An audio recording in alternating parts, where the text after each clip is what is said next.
रहीम ने बहुत पहले ही ये कहा है कि अब रहीम मुश्किल भयो टेरहो दो काम।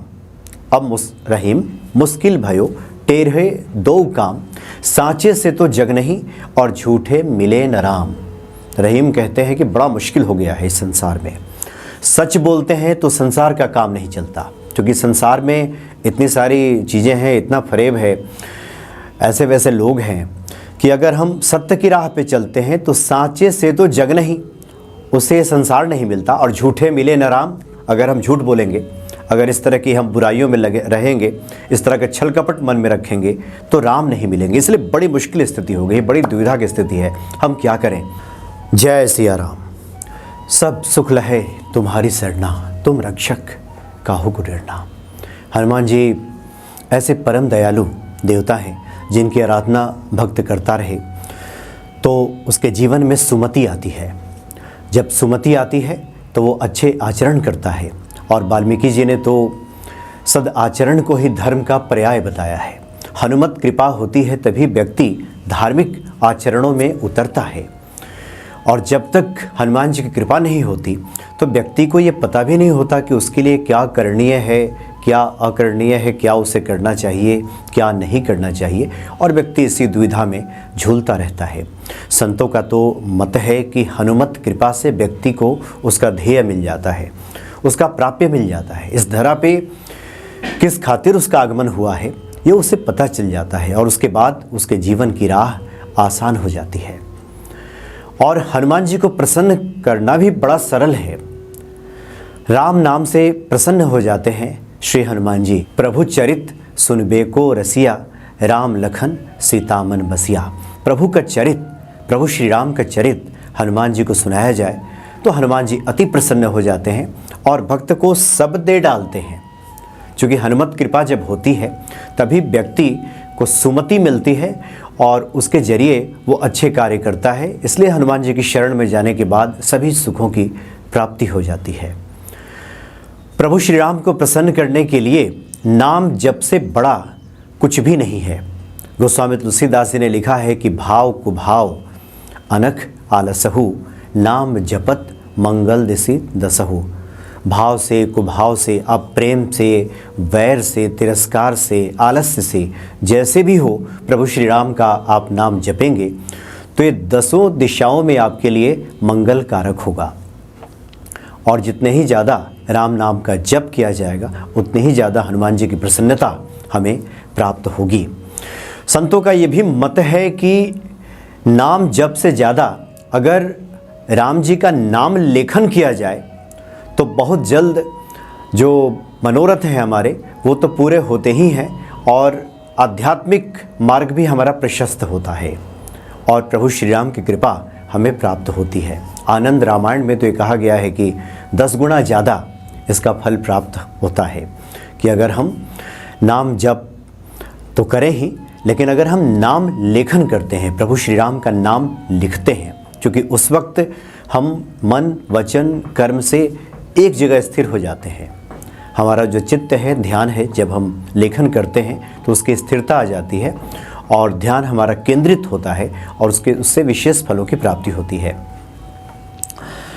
नामदेव जी संत हुए हैं भारत में, और उनका ये प्रत्यक्ष अनुभव रहा है कि कठिन से कठिन कार्य भी अगर व्यक्ति के जीवन में है, दुष्कर कार्य अगर वो भी है, तो व्यक्ति अगर लगातार 90 दिनों तक कम से कम 108 राम नाम का भी लेखन करता रहे प्रतिदिन 90 दिनों तक, तो सभी दुष्कर कार्य पूरे हो जाते हैं।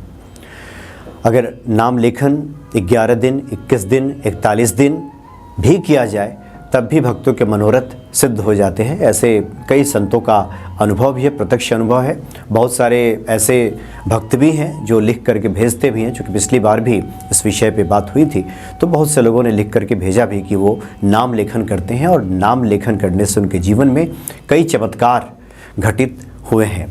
चूँकि प्रभु श्री राम की जो नाम महिमा है वो अद्भुत है। आगे हम बात करेंगे कि आखिर इस नाम लेखन को किस प्रकार से किया जाए, इसकी क्या विधि होगी। लेकिन वाल्मीकि जी ने अरण्य कांड में राम के बारे में लिखा है कि रामो विग्रहवान धर्मः, जो राम है वो धर्म के साक्षात विग्रह हैं। विग्रहवान धर्मः, ऐसा कहा है वाल्मीकि जी ने, यानी मूर्ति नहीं विग्रह है। मूर्ति तो निष्प्राण होती है, जब उसकी प्राण प्रतिष्ठा हो जाती है तो विग्रह बन जाता है। तो धर्म के पर्याय हैं प्रभु श्री राम।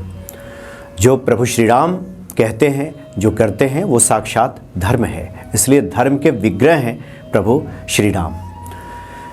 नारद जी से वाल्मीकि जी ने पूछा था कि चरित्रेण च को युक्तः सर्वभूतेषु को हितः, यानी इस सृष्टि में ऐसा कौन है जो चरित्र से युक्त है और जो सभी प्राणियों को प्रिय है और जो देखने में भी सुंदर है। इसका उत्तर नारद जी ने दिया था और कहा था कि ऐसे तो प्रभु श्री राम ही हैं, जो चरित्र में सबसे ऊपर है, मर्यादा पुरुषोत्तम है, और उनका नाम, उनका स्मरण किया जाए तो भक्तों को सकल मनोरथ उसके हैं वो सिद्ध हो जाते हैं और सभी सुखों की प्राप्ति होती है। इस तरह की बातें वाल्मीकि रामायण में लिखी है महर्षि वाल्मीकि जी ने। तो बड़ा ये अद्भुत महत्व है राम नाम लेखन की। तो राम नाम लेखन के लिए जब भी आप लिखना शुरू करें वो शुभ घड़ी मानी जाती है, लेकिन फिर भी अगर आप किसी मनोरथ सिद्धि के लिए ऐसा करना चाहते हैं तो जो भी हनुमान जी के भक्त हैं मंगलवार से ही लिखना शुरू करें तो ज़्यादा अच्छा है। और शुक्ल पक्ष के मंगलवार से अगर आप 90 दिनों का एक अनुष्ठान के तौर पे नाम लेखन करना चाहते हैं तो 90 दिनों का एक अनुष्ठान शुरू कीजिए शुक्ल पक्ष में। स्नानादि क्रिया से निवृत्त होने के बाद आप जहाँ पे राम दरबार आपने स्थापित किया है, हनुमान जी जहाँ पे विराजमान हैं, वहाँ पे एक दीपक जला लीजिए और दीपक जलाने के बाद अपनी बाईं तरफ एक पात्र में जल रख लीजिए। कुछ मिष्टान वगैरह वहाँ पे या जो भी आप भोग अर्पित करना चाहते हैं कीजिए। और गणेश जी की सबसे पहले वंदना करने के बाद आप प्रभु श्री राम का कुछ देर सुमिरन कीजिए, फिर हनुमान चालीसा का पाठ कीजिए और प्रार्थना कीजिए, संकल्प लीजिए कि हम 90 दिनों का या फिर 41 दिनों का ये नाम लेखन हम करने जा रहे हैं और प्रतिदिन कम से कम एक पृष्ठ या फिर 108 राम नाम हम प्रतिदिन लिखेंगे लाल कलम से। वैसे तो आजकल बहुत सारे इस तरह की कॉपी वगैरह भी आ गया है जिसमें कि इस तरह का ये कोष्ठक बनाया होता है लाल लाल, लेकिन बहुत सारे संतों से बातचीत हुई, उनका ये कहना है कि अगर हम सफ़ेद कागज़ पे जहाँ पे कोई लकीर ना खींची गई हो, कोई कोष्ठक वहाँ पे तैयार ना किया गया हो, उसमें अगर हम नाम लेखन करते हैं राम जी का, राम राम लिखते हैं लाल कलम से बिना किसी घेरा डाले, बिना किसी उसमें पहले से लकीर ना हो, तो ये ज़्यादा अच्छा है, ये अति उत्तम है।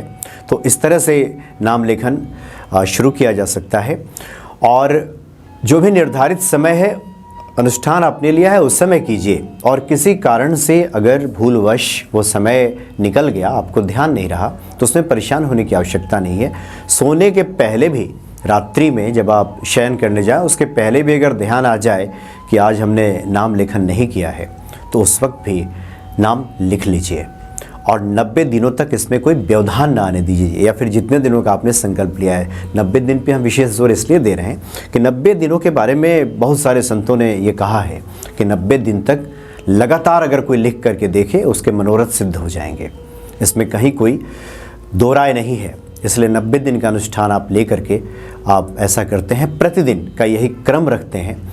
और जिस पुस्तिका में, जिस कॉपी में हम नाम लेखन करते हैं वो बड़ा ये पूज्य हो जाता है, इसलिए इसको यहाँ वहाँ रखने की आवश्यकता नहीं है। इसको बिल्कुल संभाल के रखें, पूजा स्थल पर ही रखें और इसको पवित्रता के साथ रखें, माथे चढ़ाएं, तो निश्चित तौर पे राम की कृपा हमें प्राप्त होती है।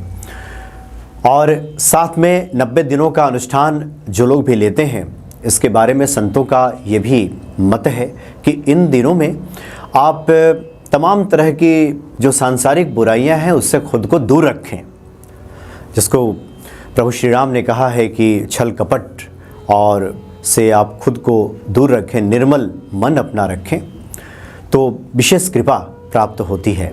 हालांकि बहुत से लोगों का ये प्रश्न होता है, काफ़ी लोग लिख करके भेजते हैं कि संसार में बड़ी मुश्किल स्थिति हो जाती है, क्योंकि संसार में हमें जीना भी है और राम तभी मिलेंगे कि निर्मल मन जन सो मोहि पावा, मोहि कपट छल छिद्र न भावा। लेकिन संसार का काम चलेगा कैसे? इस पे रहीम ने बहुत पहले ही ये कहा है कि अब रहीम मुश्किल भयो टेरहो दो काम। अब रहीम मुश्किल भयो टेरहे दो काम, सांचे से तो जग नहीं और झूठे मिले न राम। रहीम कहते हैं कि बड़ा मुश्किल हो गया है इस संसार में। सच बोलते हैं तो संसार का काम नहीं चलता, क्योंकि संसार में इतनी सारी चीज़ें हैं, इतना फरेब है, ऐसे वैसे लोग हैं कि अगर हम सत्य की राह पे चलते हैं तो सांचे से तो जग नहीं, उसे संसार नहीं मिलता, और झूठे मिले न राम। अगर हम झूठ बोलेंगे, अगर इस तरह की हम बुराइयों में लगे रहेंगे, इस तरह के छल कपट मन में रखेंगे तो राम नहीं मिलेंगे। इसलिए बड़ी मुश्किल स्थिति हो गई, बड़ी दुविधा की स्थिति है। हम क्या करें? सच बोलेंगे तो संसार छूटता है, झूठ बोलेंगे तो राम छूट जाते हैं। तो इस तरह की दुविधा का जिक्र रहीम ने भी किया है, लेकिन रहीम ने आगे स्पष्ट कर दिया है कि यह सिर्फ सांसारिक लोगों के मन की पीड़ा, मन की व्यथा इसके जरिए बताई गई है। संतों का मत है कि एक बार आप निर्मल मन करके तो देखिए, जो सांसारिक चतुराई है इसको छोड़ के तो देखिए, उसके बाद आपके सारे कार्य स्वयं हनुमान जी संभालना शुरू कर देते हैं। ये बेकार लोग डरते हैं, नाहक डरते हैं। डरने की कोई आवश्यकता नहीं है। सत्य के मार्ग पे चलें, चारित्रिक दोष खुद के अंदर ना आने दें। ऐसा ना सोचें कि आप इन सांसारिक प्रपंचों में खुद को नहीं डालेंगे तो आपका कार्य नहीं चलेगा, कार्य नहीं सधेगा, आप ठगे जाएंगे। ऐसा कुछ भी नहीं है। ऐसे भक्त का कार्य स्वयं प्रभु श्री राम हनुमान जी संभालना शुरू कर देते हैं। करके देखें। इसलिए जो दुविधा है ये स्वाभाविक है। बहुत सारे लोग इस तरह की बात करते हैं। मंदिर से जब पूजा करके लौटते हैं, जब हनुमान जी की आराधना कर चुके होते हैं, उसके बाद उनके मन में इस तरह की बात आ जाती है कि हनुमान जी पे सब छोड़ तो दिया है, लेकिन अगर हमने कुछ नहीं किया, नहीं ध्यान दिया, या फिर सत्मार्ग पे हम चलें तो फिर कैसे काम चलेगा। इस तरह की जो दुविधा मन में आती है, यही हमारी परेशानियों की जड़ बन जाती है और यही हमारी परेशानियों का ये कारण बन जाता है। इसको छोड़ करके बिल्कुल, ये प्रभु श्री राम का सत्य वचन है कि जो भी व्यक्ति इन सब बुराइयों से खुद को अलग रख करके मुझे भजता है, मैं उसको प्राप्त हो जाता हूँ। और जब प्रभु श्री राम ही किसी को प्राप्त हो जाएं, हनुमान जी जब कृपा ही कर दें, तो उस व्यक्ति के लिए दुष्कर कुछ भी नहीं रहता। उस व्यक्ति के लिए इस संसार में अप्राप्य कुछ भी नहीं रहता, सब मिल जाता है। इसलिए इस तरह की जो परेशानी, मन में जो शंका आती है, ये बेकार की है, नाहक ही है। हनुमान जी तो परम दयालु है। एक बार आप सब ओर से अपना ध्यान हटा करके मुक्त हो जाएं, सब हनुमान जी पे छोड़ दें, और फिर देखिए हनुमान जी स्वयं सब संभालना शुरू कर देते हैं। आखिर गोस्वामी तुलसीदास जी ने जिन चौपाइयों की रचना की है हनुमान चालीसा में, उनके हृदय की ये आर्त पुकार है और वो स्वयं सिद्ध सब चौपाइयाँ हैं। इसलिए इस पे इसी प्रकार से विश्वास करते हुए हनुमान जी को भजिए। परम दयालु हनुमान जी निश्चित ही कृपा करेंगे। जय सिया राम।